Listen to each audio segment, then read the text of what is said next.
Hello, everybody. Welcome back to DND404. I am your DM, Tony. And joining me today are the other three books on my bookshelf. Fellas, why don't you go ahead and introduce yourself, starting with the thick, not so light novel, Jared. All I had to say was well read. Yeah, wow. I haven't got such a great introduction before. Wow. Armos checking in.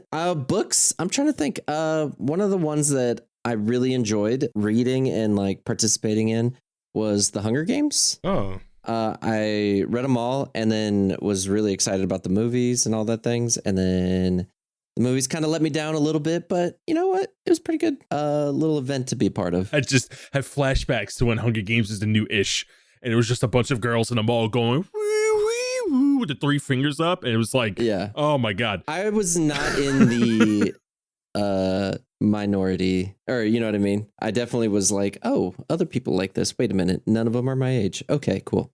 Is it my turn? Yes.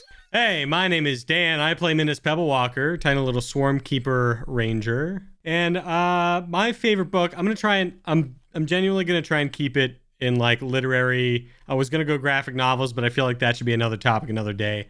I love, and most people are gonna make fun of me for this, but I don't care. I love Dean Koontz, and I love Watchers by Dean Koontz with the dog Einstein. Oh, I thought you were talking about The Watchmen for a second. I was like, yeah, Watchmen's dope. I'm not going to pick a graphic novel, but The Watchmen. I thought he was talking about Captain Underpants. Bro. I love that. I love Captain Underpants. Yeah. Oh, no. I changed my mind. Goosebumps. I love how Dan didn't have a book until he went, and now he has a bunch of books. My name is Alec. I play Drell of the Ashbourne. And for those that have read it, I really like the Ready Player series, and Ready Player 2 is really good. And then like, I don't know, one of my all-time favorite books, like I read it as a kid, it's called The Curious Incident of the Dog of the Nighttime. It's in the view of like this kid that has autism, and he has to figure out like who killed his neighbor's dog. And like he like writes it, the way it's written is like super good. Yeah. So if you ever want to check it out, you should. That's actually like a top 10 book for me. I love that book. Oh, you read that? Curious Case of the Dog in the Nighttime. So good. Yeah, I read that in high school. Oh, hell yeah. That's when I read too. Yeah. And I've always just liked it after that. Yeah. Really, really good. And now we'll read our way into our rundown. Yes, the rundown. But you know the deal, Dan. We got to give you the rundown. And today's rundown is brought to you by Jared. Jared, take it away. Have you ever looked down at your shirt and realized, you know what? You don't really love the brands that you're rocking. You're supporting the heavy Nike or the Adidas or even maybe the Under Armour, for heaven's sakes. Mom, this Puma shirt sucks. Well, come on over to 404pod.com and get yourself some merch. And also check out the podcast. That's 404pod.com. Yeah, check out the podcast you're listening to right now. We also should note we have a new Patreon subscription tier. There's a new membership reward tier and new membership bonuses to the $25 tier. So if you want to know what those are about, go check them out right now. I'm not going to give you all the secrets. Go 404pod.com. Yeah. Check it out. It's all on there. 404pod.com, patreon.com/DND404. There you go. And now it's time for the recap.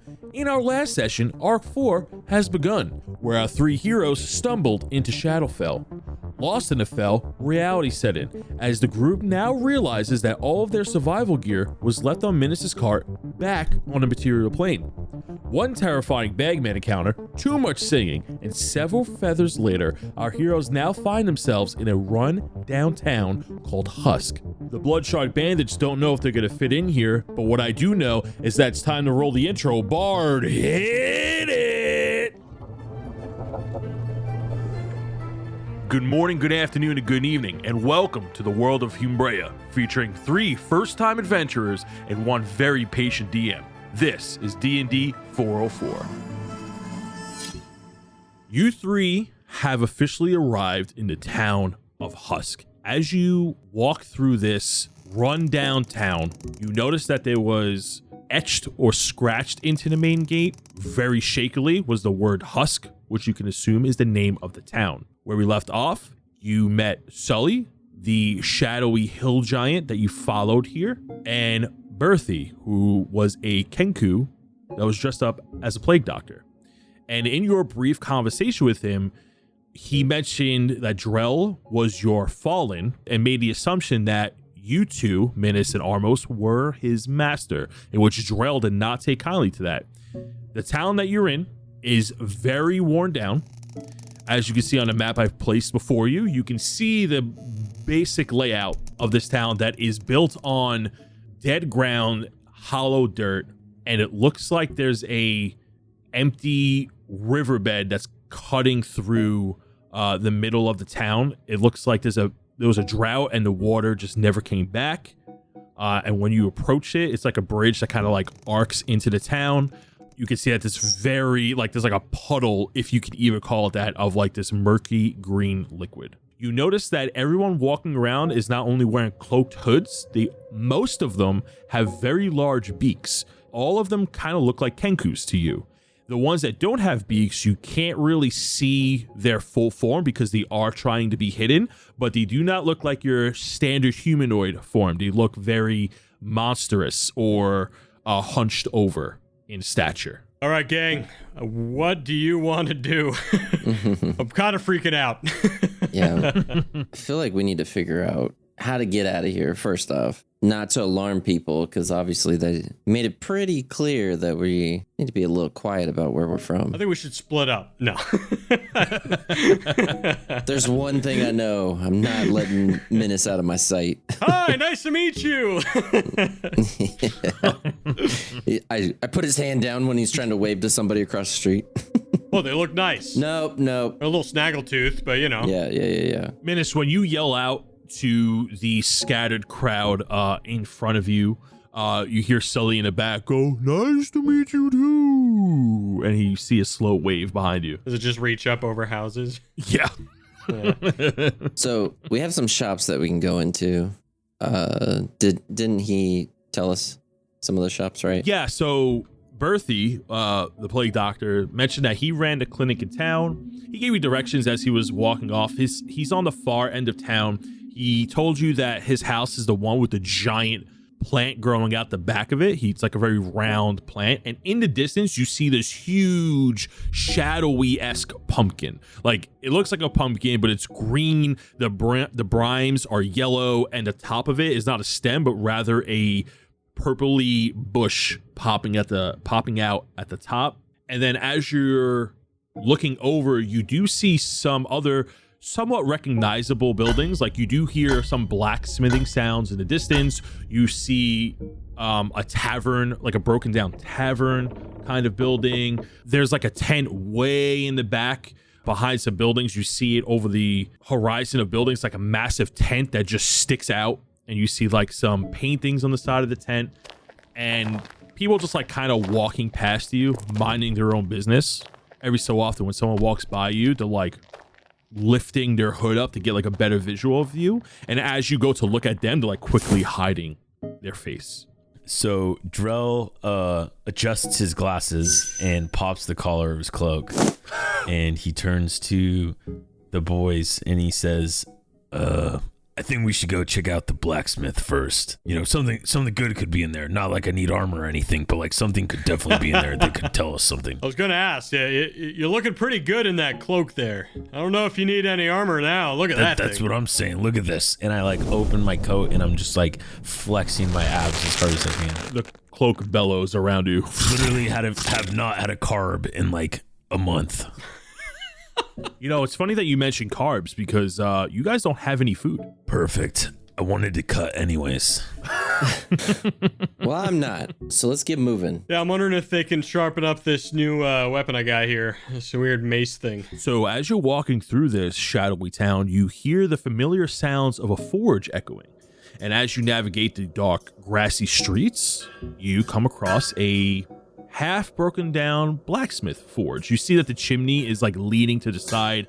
It's distorted. The roof looks very slanted.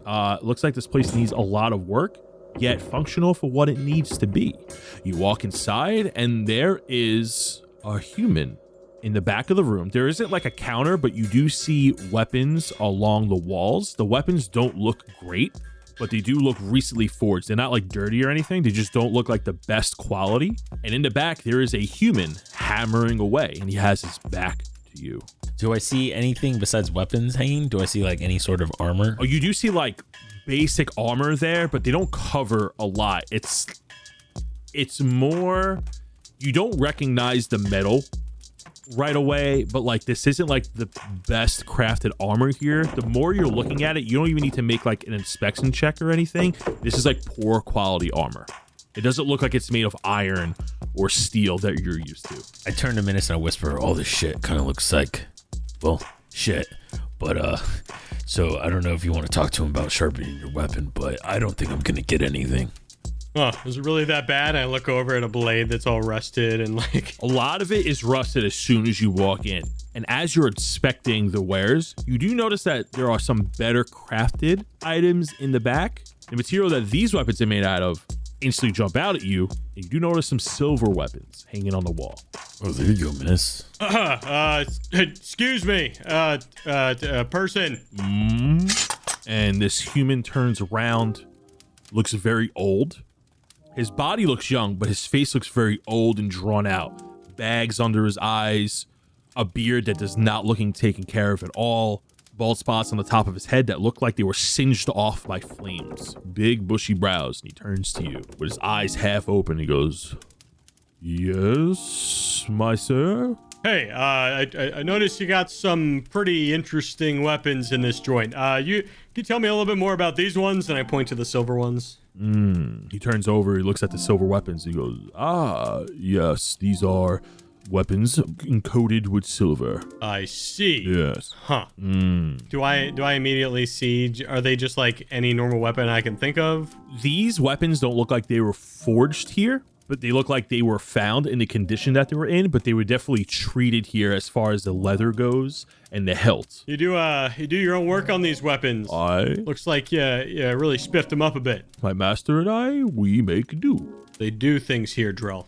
They do. Yeah. Wow. Interesting. This man just looks at you with like, you feel like he's looking past you when he's having a conversation with you and looks very unfocused. You got any silver longswords, scimitars? What you got? We have many silver weapons here. More of the basic martial variety. We can also imbue your weapon and treat them with silver. Oh, you can just add silver to it. That's cool. We also sell imbued silver stones. For my friend here that doesn't know what that does, can you explain it to him?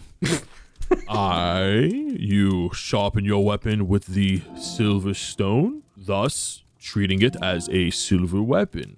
Keep you away from the sorrow sworn. See, Menace, I told you that's what that does. Yeah, I remember you talking about that before. Anyways, the silver stone, how long does that last? And how many uses can you usually get out of that?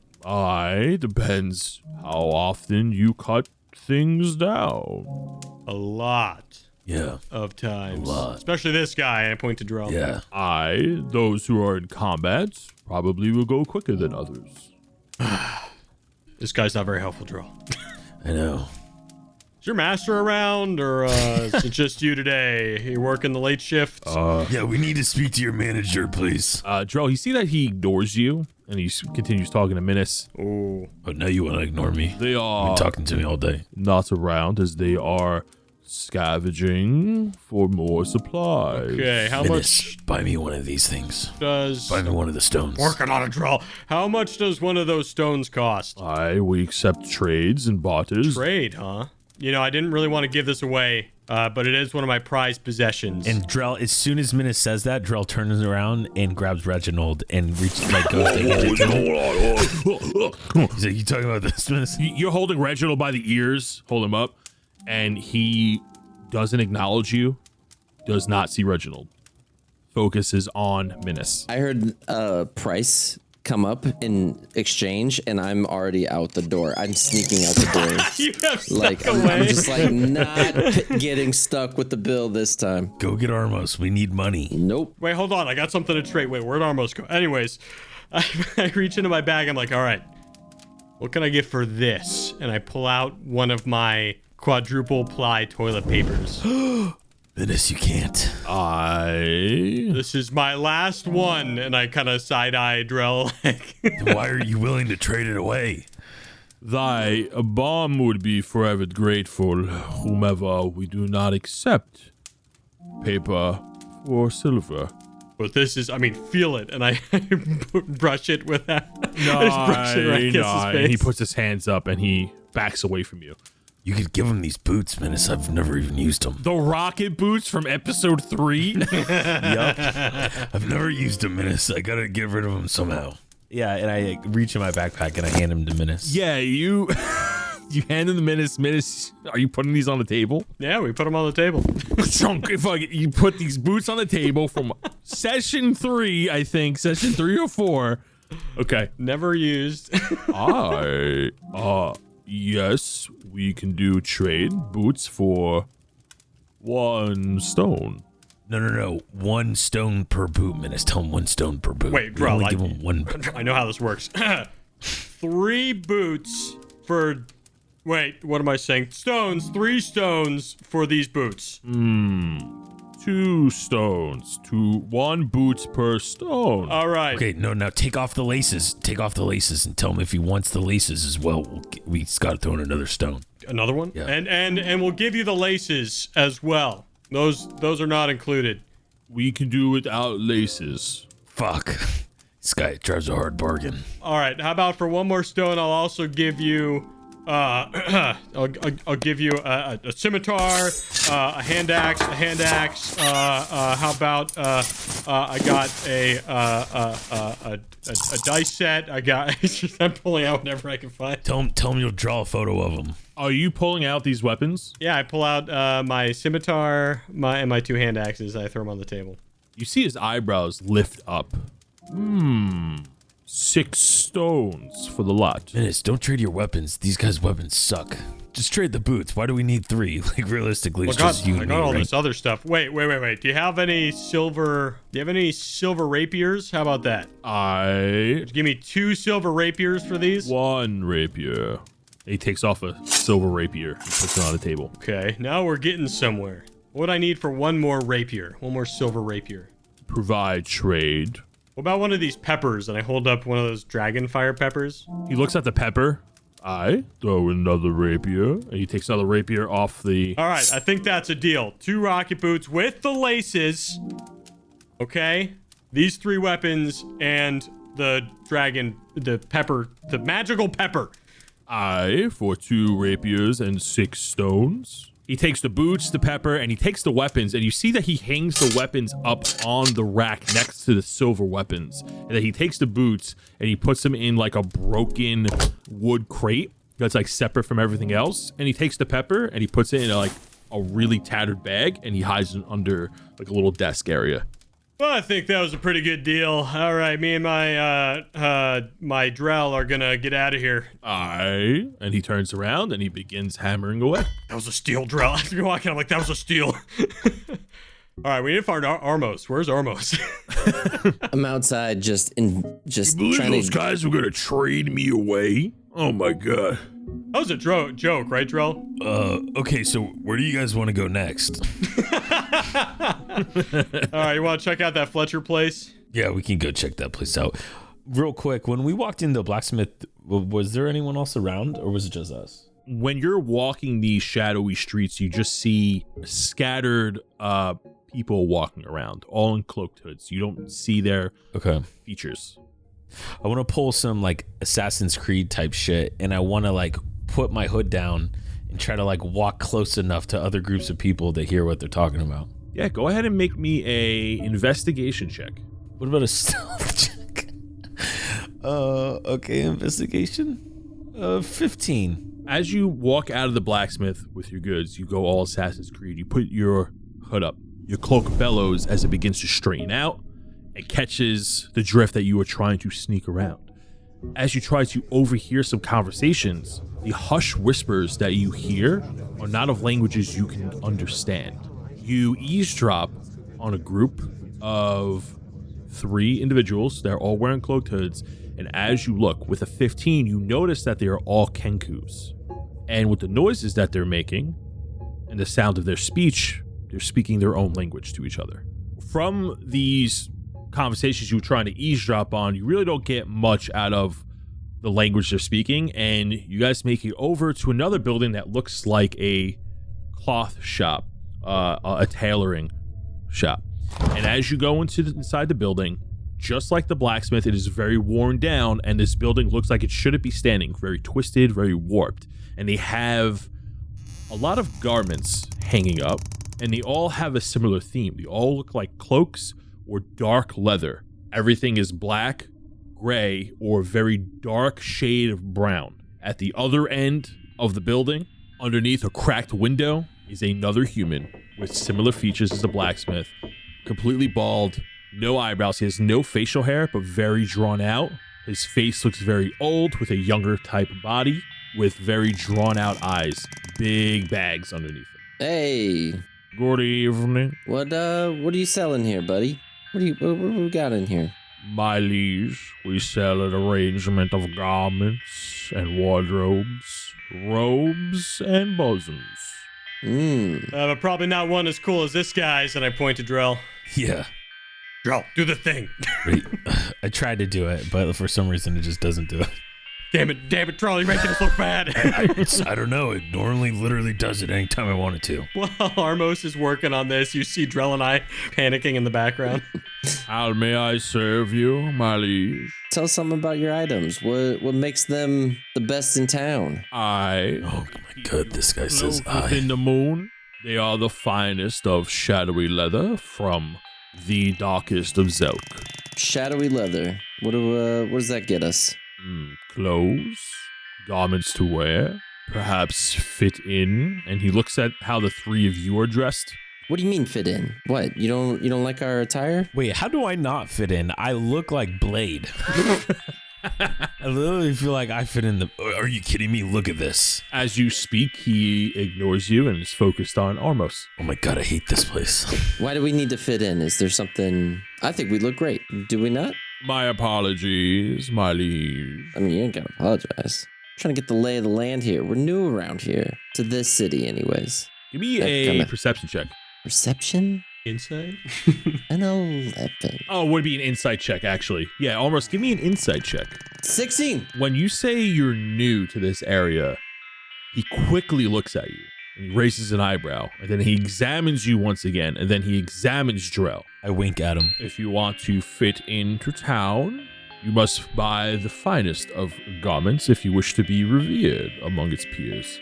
And you see that he raises his brow to you, and he looks a bit more fancy. And he's trying to come off a little more prestigious. Armos, can you buy me a robe? I ignore Menace. Armos? Just like the shopkeeper. Armos, me too. Armos. Hey, Armos. Did you not hear us? Armos, me too. What's going on? I want to do a... Armos, did you get my request? Okay, can Armos. I tell if the guy's trying to Armos, I can't figure out if he's trying to just get money out of us because we're new here, and that he knows now that we're new here, or if he's actually trying to tell us something. You see that with a 12, you notice that he's speaking to you now with a more regal tone, and he's showing you some respect. Armos, did you get my request? Armos. Armos, can you give me one too? I don't think he hears us, Drell. Completely ignore him. 100% ignoring him. How can I persuade him into giving me that information? Armos, and I'm next to him now. Here, put me up on the counter. This is tall. This is tall for me. There's no stool. I don't see a stool. I just grab Menace and I grab him by the scruff and I just pick him up to Armos's height and I just put so his face is right next to his. All right, what are we dealing with, Armos? And my nose is against his. I give him a quick stiff arm and push him out of the scene, and then I continue to talk to the guy. Why would one want to be... We need to fit in. Thanks, Drell, and I clop down on the desk. Why would one need to fit in to feel more prestigious? Why does that matter in this city? We lords, such as yourselves, in a new environment, I want to make the best first impression. And how to make a better first impression? By buying and purchasing some of the finest garments a tailor can make. Okay, so what you're telling me is that if we buy these garments, we'll make friends easier, is what I'm hearing. Yes, my liege. Soul, do you have one in my size? Yes, sir. Yes, sir. We can make any garment fit. Oh, nice. It'll go over my armor, just like a cloak. My liege. My luge. Do you have any cool sunglasses? Cooler than that, Dro? Or I know. I don't know if we're gonna find anything cool. I want to see what he's got though. His focus remains on Minas. Ooh. You just tell me. You just tell me what you want. Lean in. You just tell me what you want. You know what? I don't want to spend my money here. And I look at the guy and I turn around and turn my nose the other way. I air quote accidentally knock something over as I turn around. As you knock like a wooden stand over with some clothes on it, you see that he like looks at the thud on the floor, but doesn't make a move towards it as his focus remains on Minas and Armos. So what do these cloaks do? Do you have cloaks with special properties? Do they look wicked cool? These garments are not of the magical nature, no, my sir. They just look rad. So it seems like we need to get these in order to fit in, not looking like sore thumbs. You see Minas is already wearing like a little red one. He's like, oh, look, Armos, it matches my hair. I'm sitting there Oh, this is dope. thinking to myself, trying to contemplate this, and Minas is already already in a cloak. Okay.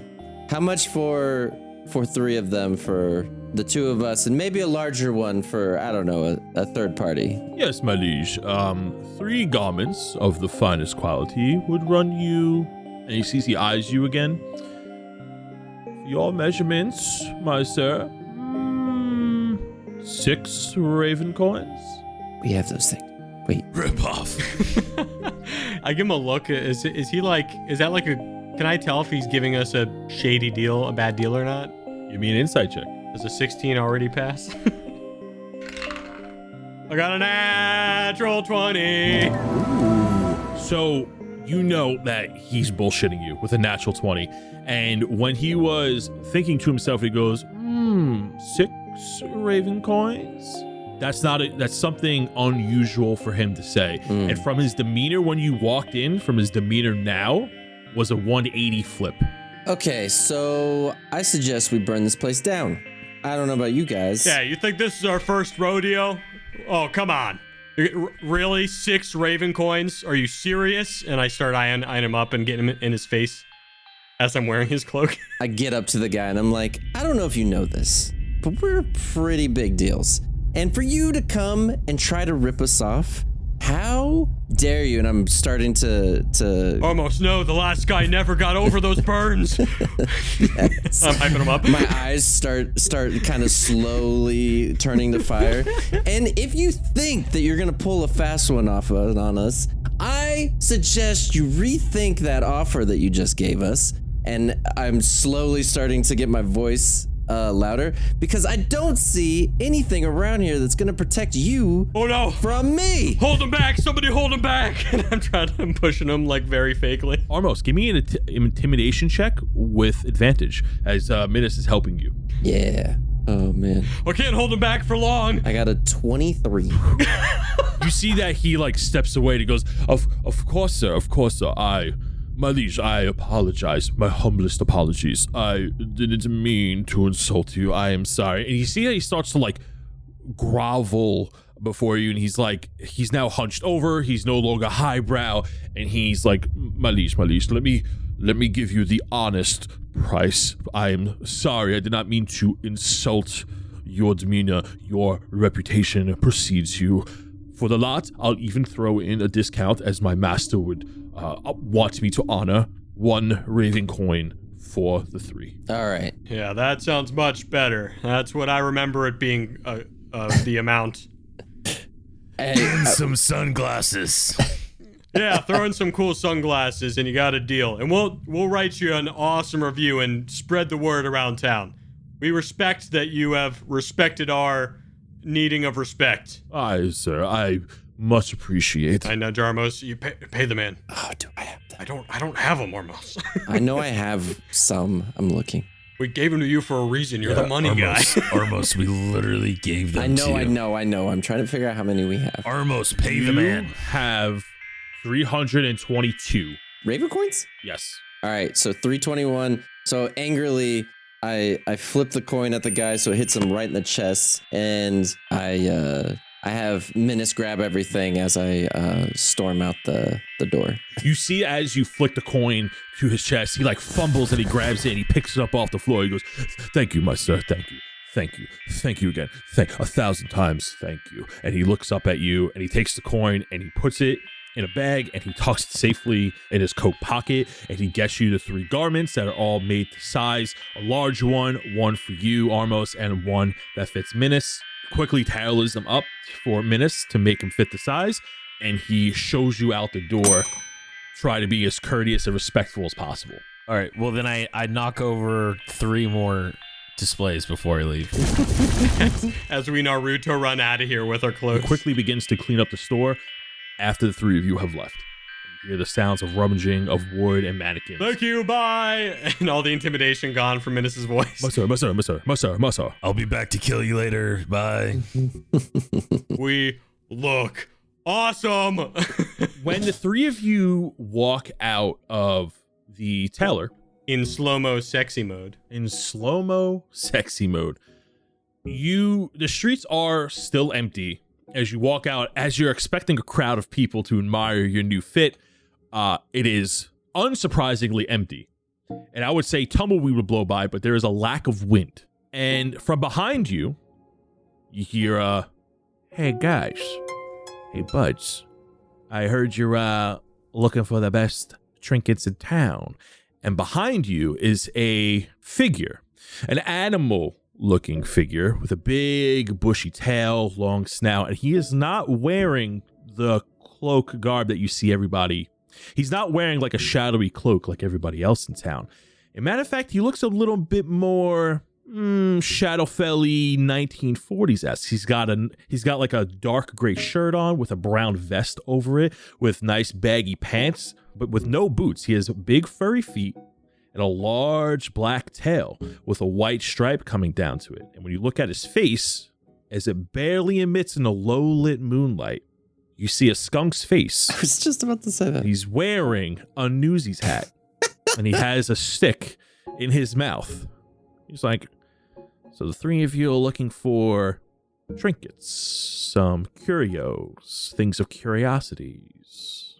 I mean, I'm pretty curious. Armos, you curious? Oh, I'm fired up. Yeah, Drell, what about Let it? me tell you, Mr. Skunk, what is your name? My friend's calling me Silver.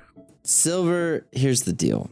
We're not fond of being ripped off. So if you're going to come to us, I'm just going to warn you, you better have some good deals. Listen, chum, I ain't trying to rip nobody off. And matter of fact, I ain't even going to ask you any questions about it. Matter of fact, that's my motto. All curiosities, no questions asked. That's a good motto. I like that motto. Wow. As a matter of fact, I tend to cater myself to folk like you walking around here. Especially the big guy. He seems quite interesting. Oh, so you actually acknowledge this guy. Drell turns around to see. He's used to people talking to everyone else. He turns around to see who he's talking to. Oh, you mean me? Yeah, you big fella. Okay, this guy's cool. We should follow him. All right, word. I give him a fist bump. He looks at your fist bump and he gives it to you right back. Oh, shit. And he feels very familiar, like he's done it a 1,000 times before. Yo, this guy's legit. Let's go. He turns around and you see that he puts his hands in his pockets and he begins to walk. He's got a song in his head. He goes, and he walks through an alleyway and he cuts through some old buildings. Wood falls, it cracks on the ground around you, and you see that he begins to like hop and skip as he cuts through the alleyway. A large tent is before you. The tent stands out from all the structures around it. It does not look worn. It does not look dirty. It just looks misplaced. And there are sketches drawn on the side of it, symbols that you don't recognize, but look painted on as like a marketing tool to draw attention to the tent. And he walks in and he holds open the flap for you. And he goes, "Gentlemen, friends, come on in. Feast your eyes." I wait and I have the... Is it a door or a flap? It's a flap. Okay, I'll go. I go in. You know what? Before I go in, I get a little huddle with Sid because I haven't seen him in a bit. I'm like, Hey, Sid, you here? Me? Yeah, hey, should we do a little Me? safety stuff before going into strangers' places? You know, I feel like we haven't done a lot of that stuff in a while. You see that Sid's like trying really hard to hold it together here, and like his pebbles look very loose, like his legs don't look like fully attached. He's looks out of it and goes meh, meh, and he's like yesing you a little bit, but like he's not understanding what you're fully saying. Oh, you got this. Hey, Sid, it's gonna be okay. Wait, that bag creature, the bag man, he's gone. Meh. Okay, Meh. but just to be safe, Meh. this place is a little creepy. Sid, I'm scared too. Meh. Do a little dance you do. Detect good and evil, okay? Just in case. Just in case. I cast Detect Good and Evil. And what does that do again? For the duration, which is 10 minutes, you know if there is an aberration, celestial, elemental, fey, fiend, or undead within 30 feet of you, as well as where the creature is located. Similarly, if there is a place or object within 30 feet of you that has been magically consecrated or desecrated. As you sense good and evil, your senses go off like crazy. Not from in front of you. It actually stops in front of you when you look at the tent, as if the sensing, like you can't sense anything beyond the flaps. But all around you, from this town, a bing, bing, bing desecrated land, fiends about, pure evil emanates from this area. Almost like a sensory overload. But it's not from what's ahead of you. Sid, turn it off. Sid, I'm joking. Sid, no, I'm kidding. Keep it on, but no, oh, this is Sid's awful. like falling apart on the floor, like all of his pebbles are like scattered about. Meh, meh, meh. We'll be in a second, guys. Oh, God. Whoa, what's got into him? And he sits laughing. Reginald is laughing. And we're writhing in pain as they go in first. Yeah, as that's happening behind me, Drell walks right past him and he's like, "Hey Silver, wait up. I gotta keep talking to you for a little bit." Of course, bud. The three of you walk inside this tent and whoosh, a large room open up before you. Very eloquent. Fine furniture, well lit. Beautiful countertop with all these items from the material plane, it seems. You recognize some of these items. Some nicer weapons, nothing that looks magical, but like these swords look better crafted and things for you to look at.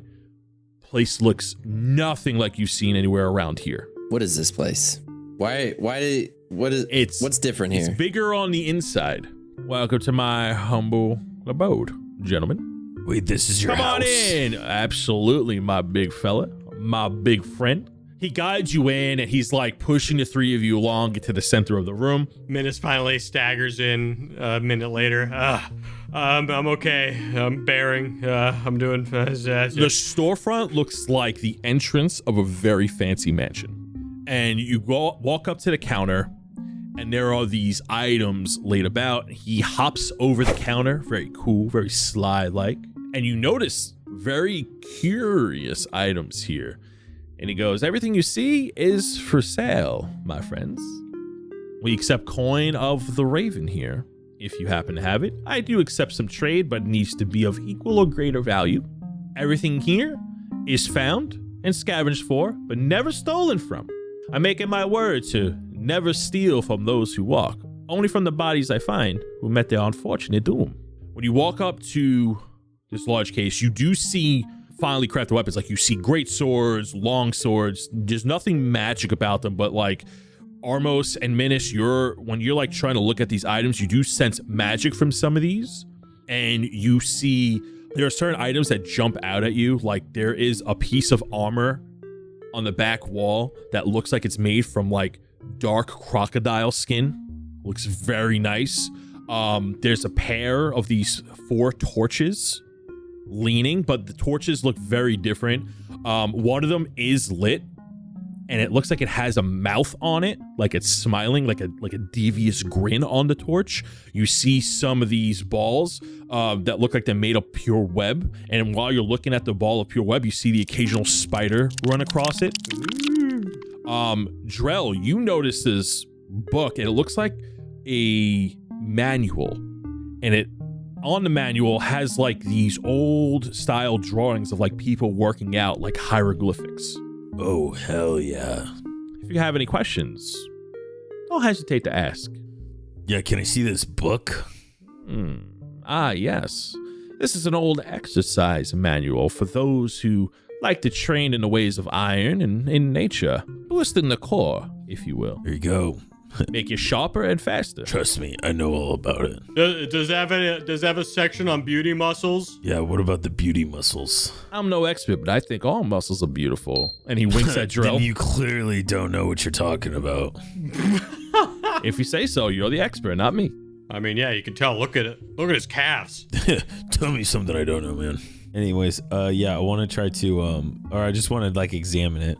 Yeah, so he shows you the book, and as you look through it, it's like different workout routines from like ancient warriors from long ago. The drawings are very like bare minimum, but they're showing like really good ways to work out, and it's focusing on athletics. Okay. This right here, this butte, will run you 5 Raven coins. That's a steal. Armos, pay the man. Just hold on a second. What else do you have around here? Yeah, do we get discounts for bundling? No bundling here, my friend. I'm sorry. What about sunglasses? See, we're lacking in the sunglass department. What are you guys looking for? Are you looking for something to just fight your way through the shadows, or are you looking for something a little bit more? Oh, you got any of that lantern oil? He gives you a grin and begins to stroke the end of his beard off his long chin, and he goes, I may not have what you seek, but perhaps I have information in where to find it. And he goes in the back and he cracks open a chest right behind him. And he goes, I just got some new wares. Not much, but I find it intriguing that I would bring something such as this back and you asking so closely about it. And you hear a bunch of vials clinking together, and in front of you he has a satchel. He opens the satchel, and inside is a letter that is sealed, and there are these empty vials, about 10 of them.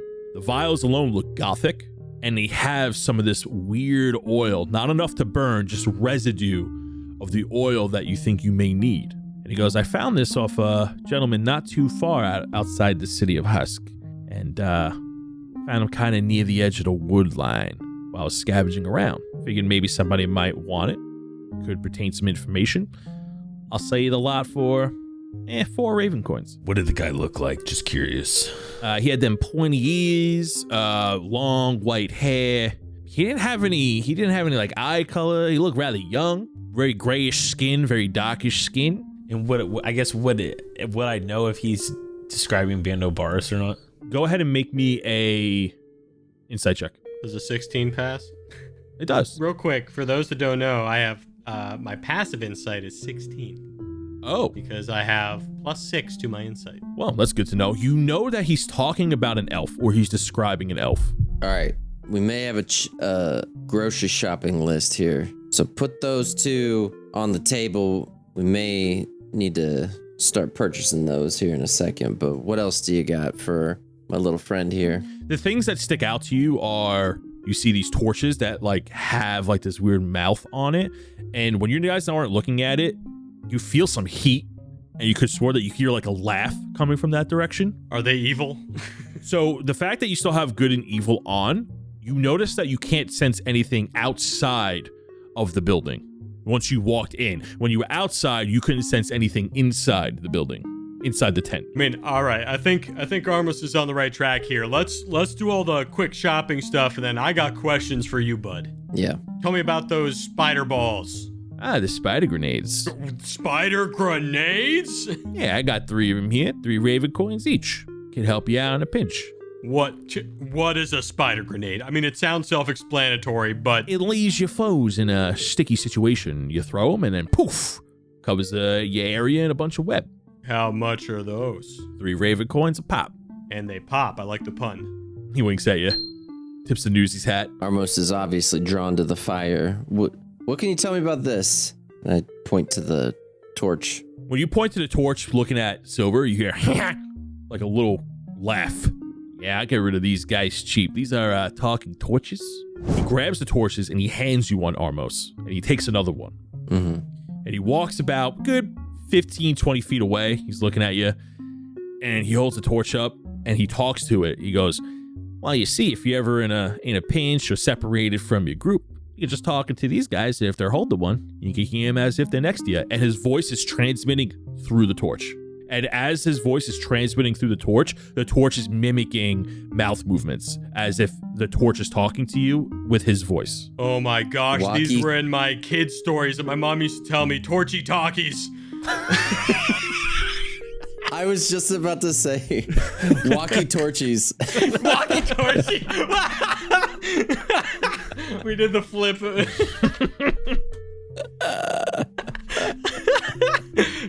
Gray minds, Jared, gray minds. Right. Oh my god. Oh wow. We're taking them.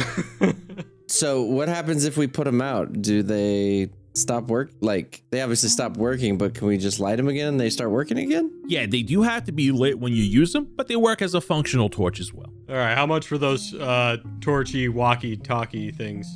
There's 4 of them, 1 raven coin apiece. I think that's pretty fair considering on what they're able to do. You see Silver go, all right, fellas. So here's what we got. We got the vials with the mysterious letter off the gray-looking fella that I found out by the woods. We got the manual of exercise over here. We got the spider grenade. We got some walkie-talkies. That'll be 15 raven coins, all calculated. Wow. We'll throw in 1 more for you to show us exactly where you found that body on the map. Or on a map. You got a map of this place? We don't even know where the fuck we are. No, big fella. There is no map. And he gives you like quotations with his fingers. I can tell that you 3 are new here, and I ain't trying to fleece you. I'm a very honest man, and I don't ask questions. I just observe, and I try to do my due diligence. This is how I run my business. I give respect, and hopefully those give respect back to me. All right, Armos, pay the man. While I'm paying and getting the money situation, I hand drill the letter for him to start taking a look at it. Yes, of course. I swap from my sunglasses to my reading glasses. Guys, don't make fun of me. You take this envelope that's sealed, and you turn around, and it is sealed. You look at the seal, and you notice the sigil right away. It's the Red Dawn sigil. And you break it open, and you take out the parchment inside, and it's not a letter. It's a map. Oh, you said there were no maps. Look at this. Well, I said, hey, listen, I said there's no maps of Shadowfell, quote unquote. However, if you find a map here that's taking place in Shadowfell, either someone's lying to you or there's another reason beyond it. And you look at this map and you see the town that you're in. It doesn't show, it shows a part of the area. On the bottom left corner of the map is the town of Husk. And you see like a red dot on there. The map is drawn in black, but you see a red dot and you notice that's kind of moving in place. After examining it, you know that this could be your location. And then the map goes from the bottom left corner to the top right. In the middle of the map is it looks like there's a forest. And then beyond that, looks like there's another larger town. And there's a title of the forest. It says Hangman's Forest. Excuse me, it says Hangman Woods. And then the town beyond the woods is Raven's Rest. But in the center of the woods, there is a cabin, a picture of a cabin circled in red. And you can kind of see like a path like leading from the town of Husk to the woods. You don't see any roads that are going to Raven's Rest. It looks like it's there for reference. Minas and Armos, go ahead and make me an Arcana check. I'm making an Arcana check. Oh my god, I've been waiting my whole life for this. No whammies, no whammies, no whammies, no whammies. I got a -1, no whammies. I got an unnatural 1. Okay. Armos? 24. Ooh. The map is magical. Its origin is unknown to you, but you know it wasn't created by hand. You sense that the map was imbued with divination magic, meaning you feel the map is leading you somewhere. Ah, yes, that is a nice map. And then Silver goes, as you're examining it as well, there's no maps here. However, that map, well, it might lead you to something. It belonged to that guy. Maybe it was his little secret hideout. Maybe he was trying to get home to it. And he shrugged his shoulders. All right, so it sounds like you don't really need to tell us where you found him if this was his map. You see that he like weasels over and he kind of like gives you like a side head tilt. And he's looking at it. He goes, Hangman Woods. Well, those are infamous around here. People tend to avoid those woods. I can see how he kind of met his fate there. So you were in Hangman. Oh, no, I don't go in there. I do travel around there. You see a lot of dead bodies in there. People try to take a shortcut to Raven's Rest through there. And, well, that's why I get a lot of spoils. One's man's trash is another man's treasure. All right, so can you just give us, like, the fundamentals here? No daytime, right? Doesn't happen here. Now, there is, moon time all around. Moon time, okay, moon time. Why are people always walking around in cloaks? People tend to keep their identities to themselves here. You stick to yourself. You don't ask questions. You don't start trouble with people. And you make it to the other side. Menace? Huh. Not gonna have a good time here. Why not? I was told this robe would make me friends. Silver walks over to you, Drell. Oh, God. And he goes, big fella. He snaps his finger at you. You go, come down here. Let me get a better look at you. He's about like 4.5 feet tall. He's on the smaller side. So you hunch down and he looks at you. He grabs you by the cheek. His big furry hands, his long nails kind of grab you by the face, and he lifts up your sunglasses and he really looks at you. And he goes, it makes a lot of sense. And he gives you like a little tap on the cheek and raises you back up in a friendly way. He goes, the three of you are life walkers around here. Makes sense why you're so easy to spend the coin you got there. I don't know how you got all that coin, because one can spend their entire life here just trying to earn 2 or 3 of those bad boys, and you're over here spending it like it's like it's rotten wheat. How do you earn these coins? Well, Raven coins are very rare around here. They're made of a special metal that you just can't really find. And the metal it's made from isn't really used for much. It's pretty crappy. You can't even use it to make armor or even proper structures with it. So, because of how rare it is, some people decide to use it as a form of currency, and money talks around here to get you anything you want. One Raven coin will set you a very long time in food alone, but it kind of puts a mark on your head if you go around flaunting it. Oh shit, guys, we got everything but food. Speaking of food, I was actually going to ask him if he did have any food from the material plane in his store, but I was going to do it like right before we left. Yeah, I ain't got much grub around here. I usually go over to Liquids and get some of their white soupy broth, and it's fine for me. It ain't gonna be fine for you three. You guys don't come around here. how much do you normally pay for that? You threes ain't from here. Just making sure I get a good deal. I hate. I trade him some cloth, some bandages. I go over and give him some, some herbs I find. I give him Raven coins. Yeah, Raven coin is for like stuff you find. Got it. Around. All right, I think we need to go back and kill that tailor guy. He tried to charge us 6 coins. We got a discount. I think we leave him alone. Right? I love a good deal. Well, I don't know, Menace. How do you feel if you just never get looked at when people talk to you, huh? And I look over him as I say that. Well, they're not looking at you because they think you're a servant. Yeah, no, I got that. I knew that. Oh, Menace just now gets it. Oh, oh God. Yeah, but why? Anybody that doesn't look like me, use pretty much anybody who walks upright, and he points to Drell. Well, they're dead souls here. They're fallen. But the Raven Queen and all of her mysterious graces, any fallen that come here is pretty much like serving a purgatory sentence until they get to go to the afterlife they so worship. They are good-hearted, but they did some bad things in their lifetime that they could pay some retribution for. And that retribution comes from living here for X amount of years. Now, how many years that is, that's between you and the goddess herself, but it's usually a long time.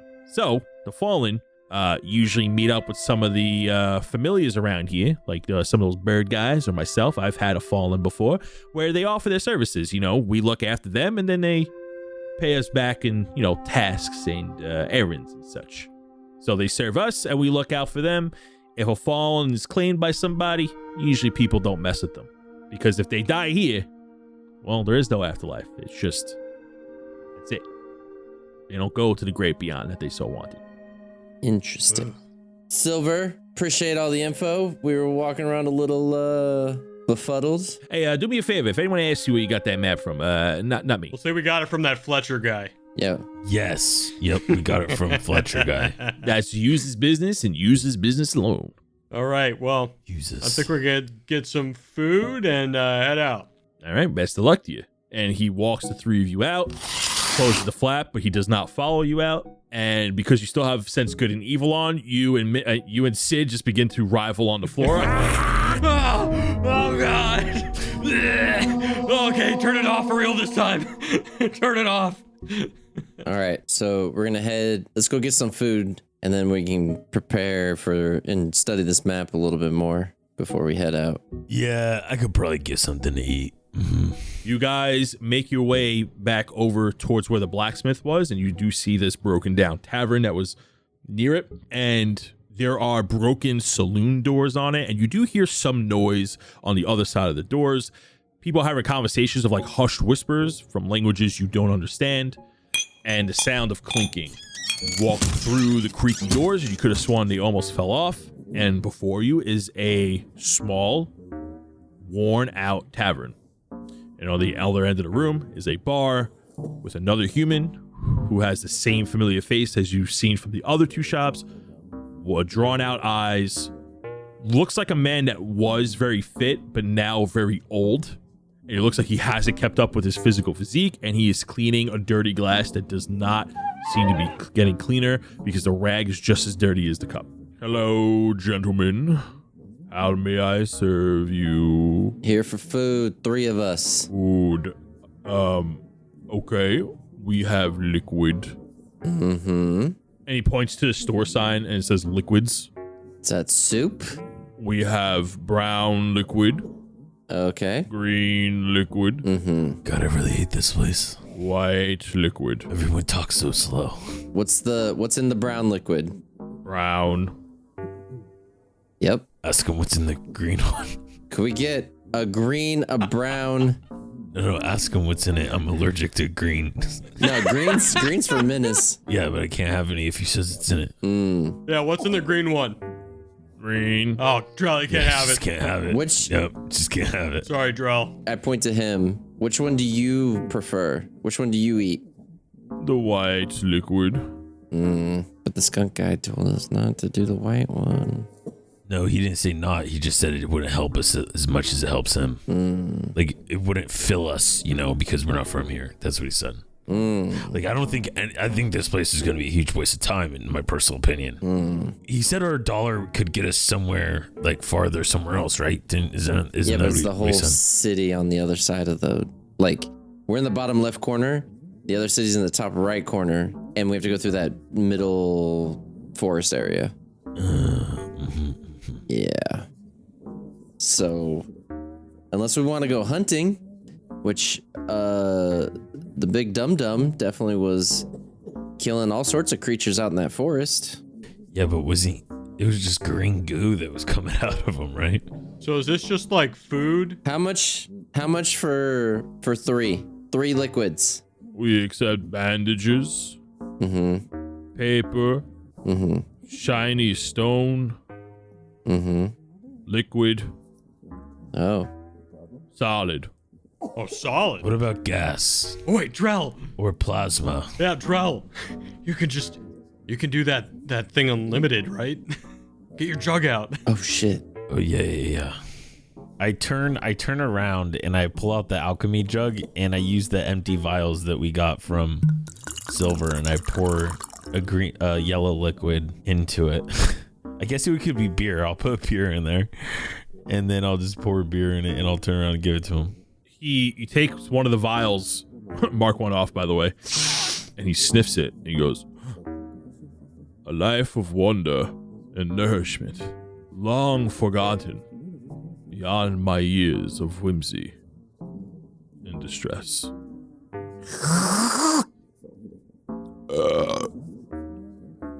Truly wonderful. Can I get that? 3 white liquids for the yellow." And he hands you 3 bowls of white liquid. Okay. Can I get the beaker back? Beaker is included. I thought we were doing the brown liquid. Yeah, we want brown. Yeah, yeah. Sorry, this is worth the white liquid. Brown's more expensive? More favorable.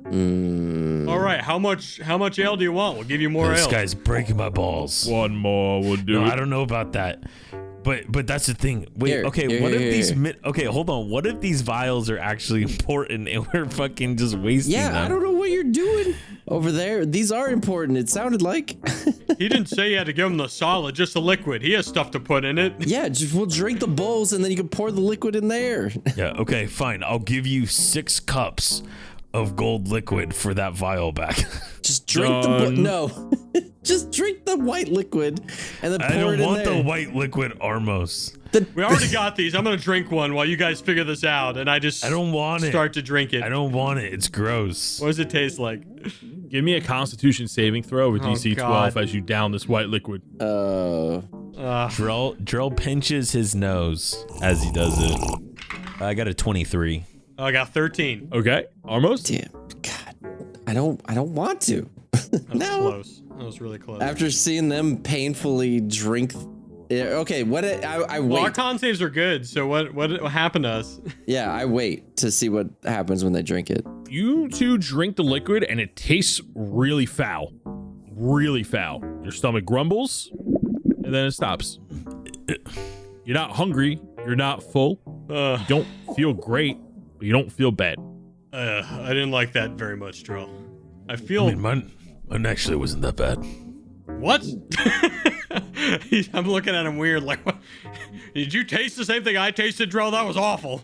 No offense. I say that to the guy. No offense, but oh god, I don't know about that, Armos. There, take Armos's then. I was gonna say, can we pour the liquid now into the 2 empty bowls for him to give us brown liquid?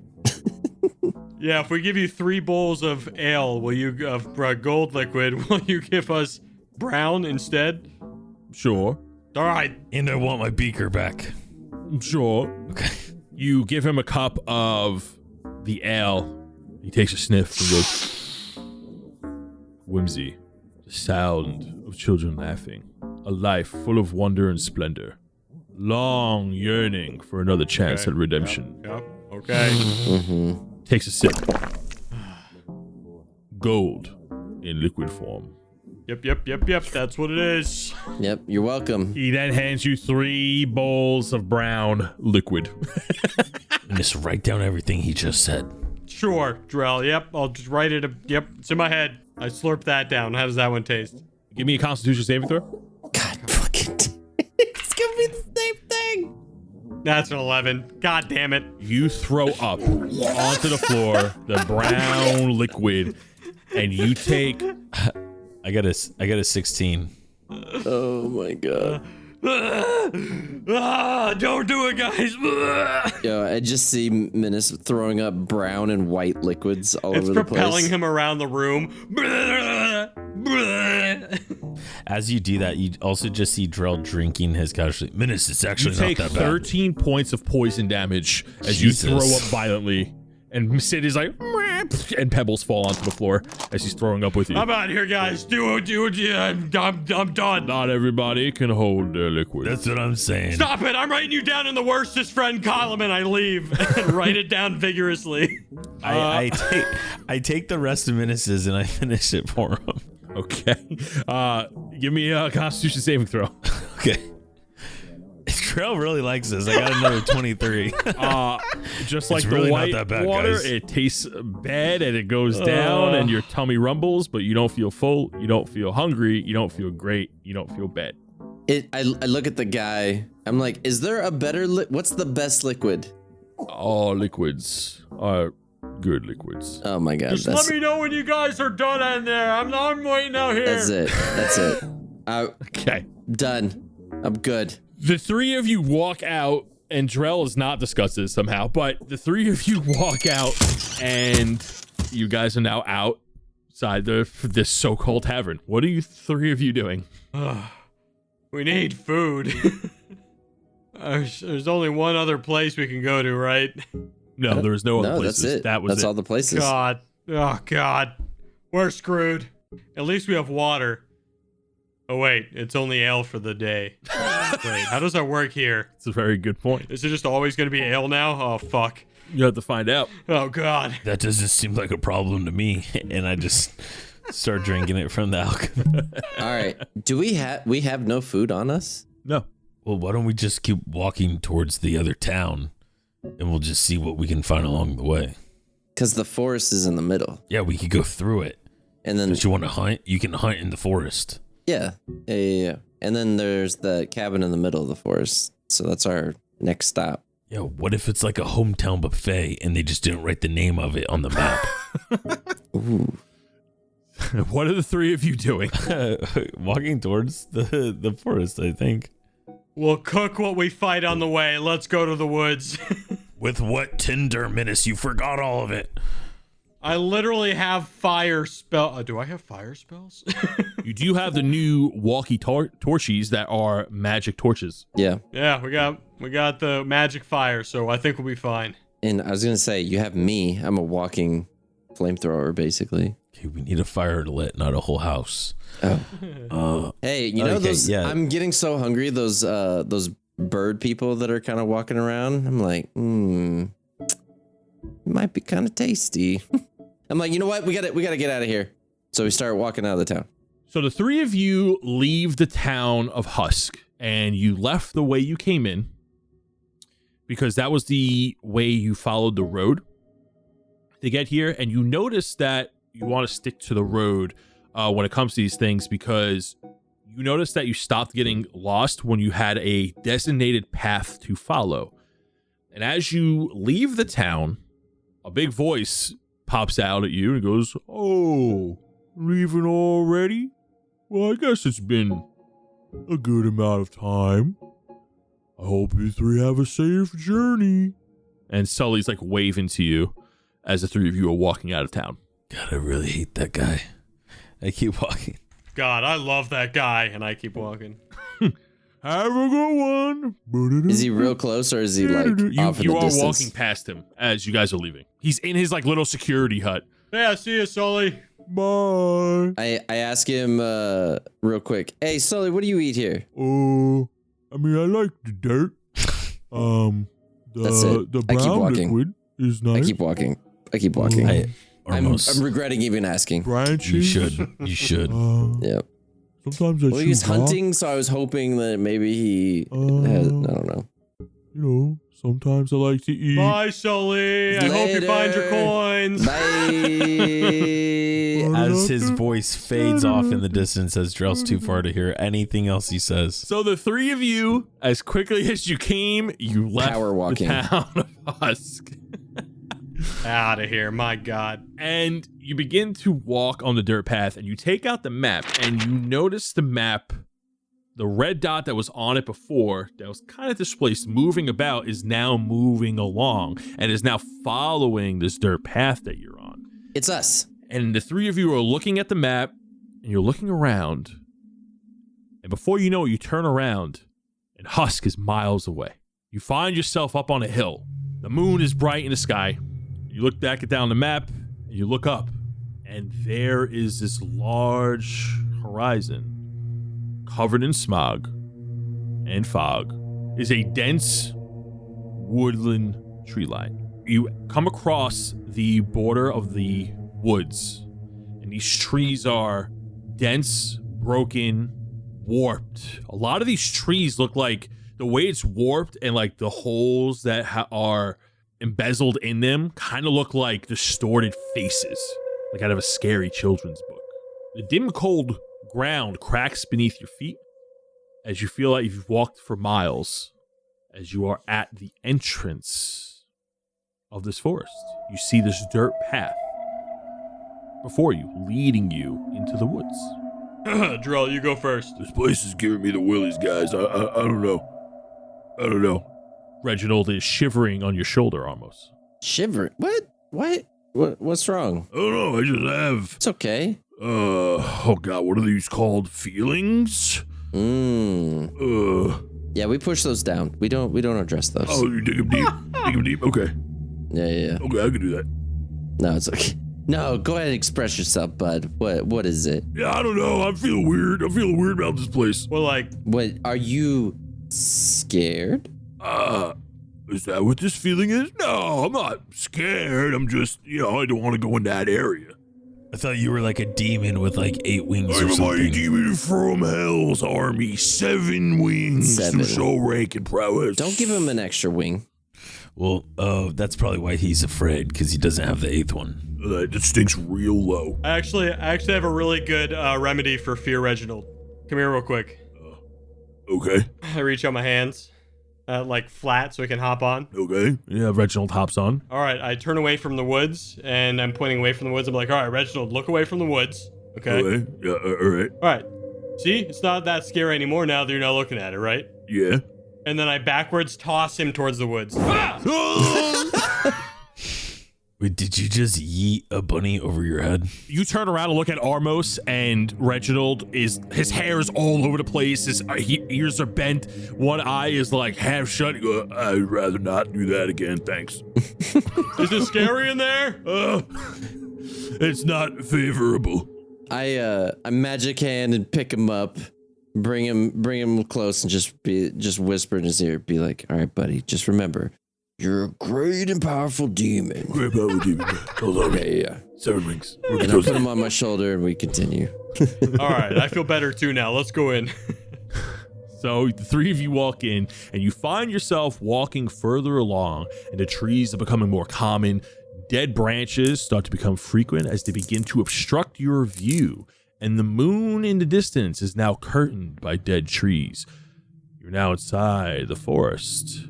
You notice the path around you as the trees begin to line a pathway for you, as you are now walking on warped, soft dirt.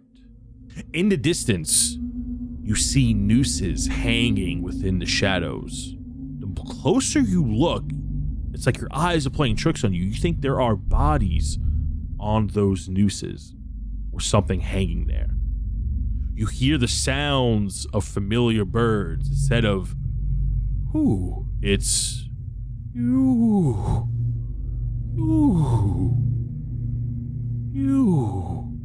Wood creaks from the distance, and the sound of the breaking dirt beneath your boots echoes. How are the 3 of you proceeding? I'm in the middle of whatever the fuck we doing. All I know is I always get screwed if I'm in the front. I always get screwed if I'm in the back. I'm in the middle, directing traffic. All right, I'll watch the back, Armos. Buddy system. So it's Drell, Armos, and Minas, correct? Yeah. Wait, why am I leading? You want to switch? Well, yeah, I mean, why don't we let the guy who can see in the dark lead the way rather than... I mean, I can see pretty far. Oh, wait, yeah, you're right. If I'm in the front, he can see over me. Yeah, get in the back, Drell. I switch places with Drell. The 3 of you walk along the dirt path, and you are much more aware of your surroundings, and the distance doesn't seem to be extorted in any type of way like it was when you left the town of Husk. And you look behind you, and sure enough, that's as far as you walk. You walk 30 feet, you can see the 30 feet in front and behind you, and you keep walking, and you keep walking. Minas, you lose sight within the tree line as these dense branches now, you're starting to like push them away from your view, and you're taking out your new rapier and you're starting to cut through the branches to make a better path so you and your partners can walk through. And the sound of rope snapped from the distance as a noose drops down around your neck and quickly tightens. As Armos and Drell, you see this noose that is made of wood and dark sinew, snaps on the back of Minas' neck and drags him up into the tree line. With a 23 to hit, Minas. Ouch. You take 8 points of damage as you are strangled and grappled in the middle of the air, lost within the tree line, as you are grappled and restrained and quickly losing your breath. That is where we're going to end today's session. Guys, help me. Damn it. Thank Just- God it's not Drell for once. I regret going in the front. I regret it. I'm not gonna lie, I should have went first, Minas. I was gonna cast a spell right before all that.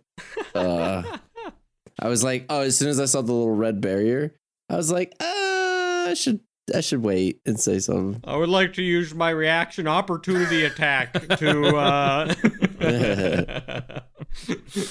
Oh man, You guys spent so much time, and I should have foreseen that coming, but it's all not good gonna time. lie. Shopping episodes. I was gonna say we could have cut that whole thing and just had a giant shopping episode and then kept playing.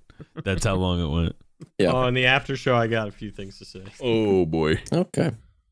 Well, this one ran quite long. Oh, it's a solid 2 hours of playtime when we recorded this. But Yeah. we messed around a lot. We goofed. There was a lot of goofs and laughs to be had. Yep. Yeah. So We like to do that. We actually have what we won't tell you guys what it is, but we have a safe word that when we get off track, we just start saying it to each other, and it means like shut the fuck up. We got to keep playing. yeah. We can't stay up forever. Sure. And we'll tell you that word in the after show. in the after show. Maybe. But yeah, thank you guys for listening. And if anybody has anything to shout out, now's the time. I know I'm probably gonna get blasted for this, but The Witcher Blood Origins, I didn't think it was as bad as everyone thought it was. Don't at me. Don't care. Ooh. Hey, if you like it, you like it. You know what I'm saying? Mm-hmm. It is what it is. Everybody, thanks for listening to today's episode. We'll catch you next week. And we're going to move on to Hubray's Heroes. Bye. Bye. See ya. Bye. Now it's time to shout out our Patreon supporters, starting with the newest member of the Bloodshard Bandits. Ulrich Shieldust is offering a reward for his missing blacksmith hammer. It's a gold hammer with a black leather-wrapped handle. He advises whomever finds it to not forge with it, as it may create some issues. Next is the Sidget College alumni. Artemis loves working at the Sidget College, but many don't know he moonlights on the side as a bouncer for an underground fight club. Last night, he had to step into the ring himself because an audience member jumped into the octagon. Work quickly became play as onlookers began cheering for Artemis and betting on the match. He made it out of the ring a few bruises bigger and several gold wealthier. Alara Dawnstar has been training hard for her upcoming Dragon Chess match with Minas. While training, her peace was interrupted yet again by a giant snake with a weird obsession with itself. It kept showing Alara a self-portrait, and after several shrugs, the snake slithered off. Alara was incredibly confused, but soon turned her attention back to the inevitable battle she would have with Minas later. Robert Crisp is an artificer who has just moved to the city of Aramore. Performing odd jobs for its citizens, Robert hopes to raise enough money to fund their wacky projects and produce magical inventions to aid cooks and bartenders alike. Robert's recent invention was a rocket-boosted mini-cart meant to carry flagons of ale across bar tops. Julius Kendrick sneaks through the shadows with a green lantern in hand, blood dripping down his forearm. Shadowfell is dangerous to some, but almost comforting to him. And though many dangerous creatures lurk about, most slink back into the darkness as Julius passes by. And now it's time to shout out our Hubray's Heroes. Alex Judge Dredd has just put up wanted posters for a group of thieving were-ravens. If you know the whereabouts of these jazzy birds, please seek out Sir Dredd so he may bring them to justice. Man with Glass is currently on trial for attacking Man with Stones. He claims Man with Stones threw rocks at his house. Man with Stones said it was stupid of him to build a glass house next to a lake, and another fight broke out. Enter Rains, the newly appointed weather sorcerer of Gilo. It has been a dry few months, and Frederick Juniper hopes that a new hire will be able to whip up some storm clouds. Thank you again, and we'll see you next episode.